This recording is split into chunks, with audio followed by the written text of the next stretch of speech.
गजाननं भूतगणादिसेवितं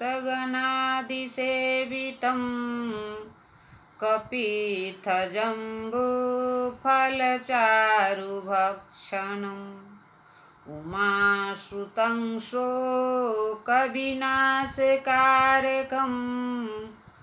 नमामि विघ्नेश्वरपादपङ्कजम्।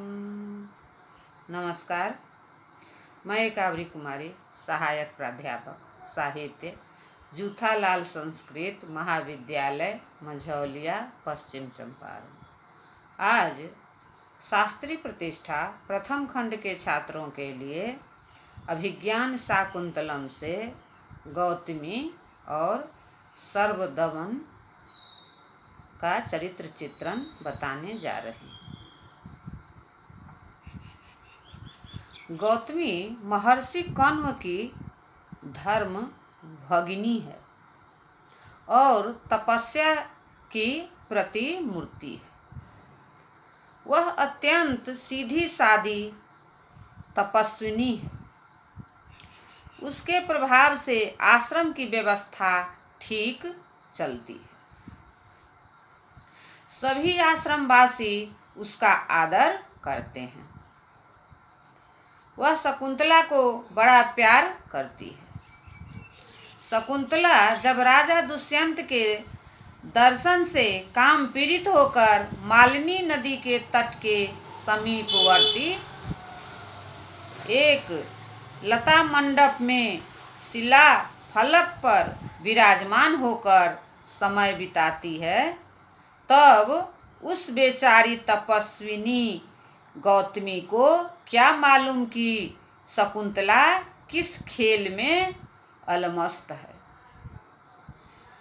वह शकुंतला के शारीरिक ताप का समाचार सुनकर स्वस्थता के लिए तत्काल मंत्रपूत दरमोदक हाथ में लेकर उसके पास पहुंचती है।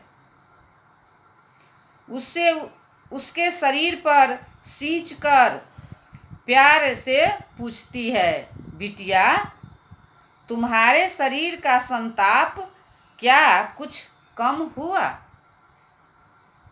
शकुंतला कुछ लाभ होने का उत्तर देती है। उस वृद्धा तापसी के आने के पूर्व ही शकुंतला की बीमारी की वास्तविक दवा राजा दुष्यंत को मिल ही गए हैं, किंतु उस बेचारी को क्या पता। वह अपने उपचार से आराम का अनुभव करके शकुंतला को साथ लेकर कुटी पर चली जाती है। उस वृद्धा तपस्विनी गौतमी के सदाचार और सद्व्यवहार का ही परिणाम है कि कुलपति कण्व जैसे महर्षि भी उसका समादर करते हुए शकुंतला की विदाई के अवसर पर सारंगरव द्वारा दुष्यंत को संदेश देकर पूछते हैं कि इस विषय में गौतमी का क्या मत है। कथं वा मन्यते गौतमी। इस पर गौतमी कहती है कि बधू जनों के लिए इतना ही उपदेश पर्याप्त है बेटी। इस अमृत उपदेश को स्मरण रखना। एतावानेव बधूजन स्योपदेशः जाते एतद् खलु सर्वं बधारय। सारंगरव सारद्वत तथा शकुंतला के साथ हस्तिनापुर में दुष्यंत के दरबार में उपस्थित हो राजा के समक्ष गौतमी जिस धैर्य एवं सरलता से अपना कर्तव्य निभाती है, उससे पाठकों का हृदय प्रभावित हुए बिना नहीं रह सकता। राजा दुष्यंत शकुंतला के साथ उसका भी अपमान करते हुए स्त्री समूह की निंदा करते हैं, उन्हें धूर्त बतलाते हैं। स्त्रीणां शिक्षित पटुत्व भानु शिशु संदृश्यते किमूतयाः प्रतिबोधवत्यः प्रागन्तरिक्ष गमनात् स्वमपत्यजात मन्यैर्द्विजैः परभृताः खलु पोषयन्ति। किंतु तपस्विनी गौतमी शांत और निर्विकार बनी हुई रहती है। इससे इसकी समुद्र जैसी गंभीरता, पृथ्वी की भांति सहनशीलता तथा मुनियों जैसी क्षमाशीलता व्यक्त होती है। गौतमी के समान विशुद्ध पावन चरित्र भारतीय महिलाओं के लिए आदर्श का निदर्शन है। सर्वदमन। अभिज्ञान शाकुंतल के अनुसार देवताओं की माता अदिति तथा पिता महर्षि कश्यप के आश्रम हेमकूट पर्वत पर शकुंतला के गर्भ से उसकी माता मेनका अप्सरा के पास सर्वदमन का जन्म हुआ था और वहाँ ही उसके जात कर्म आदि संस्कार संपन्न हुए। यह बचपन से ही बड़ा तेजस्वी एवं चंचल बालक था। शेर के बच्चों के साथ खेलता और जबरदस्ती उनका मुख दबाकर उनके दांत गिनता था। जिस समय राजा दुष्यंत इंद्र के शत्रु दुर्जय नामक दैत्यगण को युद्ध में परास्त कर इंद्र के रथ से अपनी राजधानी हस्तिनापुर लौट रहे थे, उस समय वे मरीचि नंदन महर्षि कश्यप के दर्शनार्थ रथ से उतर पड़े तथा इंद्र सारथी मातली दर्शन का अवसर बनाने के निमित्त उनके पास चला जाता है। राजा दुष्यंत एक वृक्ष के नीचे विश्राम करने लग जाते हैं। वही खेलते हुए शेर के बच्चे का दांत गिनते सर्वदमन को देखकर दुष्यंत अपने मन में सोचते हैं, यह किसका बालक है? जिसकी गोद में धूल धूसरित यह बालक खेलता होगा, वह व्यक्ति धन्य है। इतने में एक तापसी दूसरी से कहती है कि यह बालक बड़ा चपल हो गया है, शेर के बच्चे को तंग कर रहा है। कुटी में जाकर शकुंत खेलने के लिए बना हुआ मिट्टी का मयूर लाया। इस पर सर्वदमन कहता है कि मेरी माँ शकुंतला कहाँ है? तब राजा दुष्यंत तापसी से पूछ बैठते हैं कि यह किसका बालक है? इस पर वह कहती है, यह बालक पुरु वंश के एक राजर्षि का औरस पुत्र है। इस पर वे पुनः पूछते हैं कि उसका क्या नाम है? तब वह कहती है कि अपनी पत्नी का त्याग कर देने वाले का नाम कौन ले?